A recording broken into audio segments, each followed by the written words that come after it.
Hello, YouTubers. This here is a printed circuit board for my LCD TV. And up here in the corner here, whoops, wrong corner, this corner up here, there are three 1000 microfarad 10 volt capacitors. One, two, three. These up here are 1025 volts. So I had a problem on my LCD TV. My 40-inch big to me is a big thing. That you turn it on and the red light would flicker 4 times and go off and then wait and then it would do it over again. So did a little searchy poo and lo and behold, a whole bunch of places and a bunch of YouTube videos on replacing those capacitors. Amazingly enough, I can get them off of Amazon for $6 instead of $3.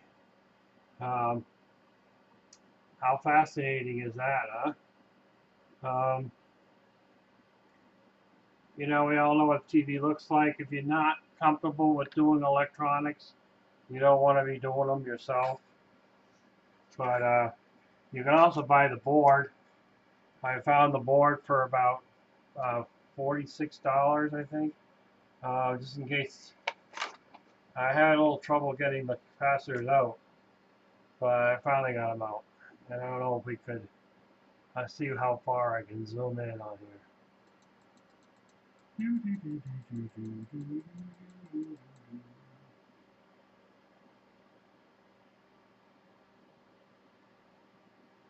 There's a capacitor.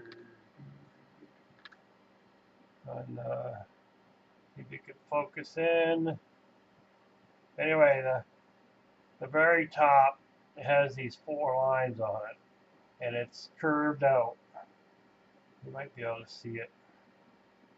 At any rate, the top kind of pops up, and sometimes they smoke and they look even worse. It's kind of like a relief valve at the very top of the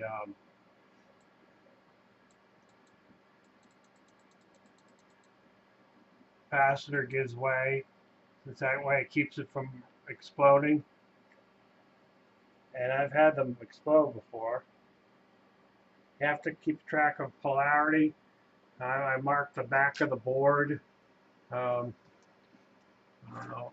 If you look at the videos out there, if you do a search for this kind of stuff. Anyway, I marked the back of the board. They're marked actually the plus and minus sides of the capacitor, but it's be helpful to use a marker just to, it gets confusing when you're taking it and you're flipping it back and forth like this. Yeah, it can get confusing. So if you can mark your strategy out first. So I'm only going to post a video if this works. I'm not going to. You guys know what a TV looks like. So, there's 100 screws holding on the back panel, and it's, not 100, but there's a lot. And then the board comes out fairly easily. So hopefully it'll go back in fairly easily, and then all will be golden. Now I have these larger ones also. I ordered them at the same time, the 25 volt ones. But they look fine, and I think I just assume not mess with them. Why mess with them if they're not broken? But it's funny because when you think about it, all the videos we see from the grid tie plug-in inverters, it's usually the capacitors that blow on them. Why not put a really good quality capacitor in there and have it last like forever? Instead, they put cheapo ones in. But I suppose most people are just going to throw the TV away and buy a new one.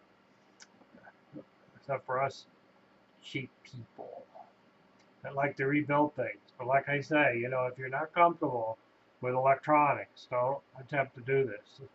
You know, find somebody that you can make them a nice lasagna for them to come over and fix your TV for you. Ta-ta.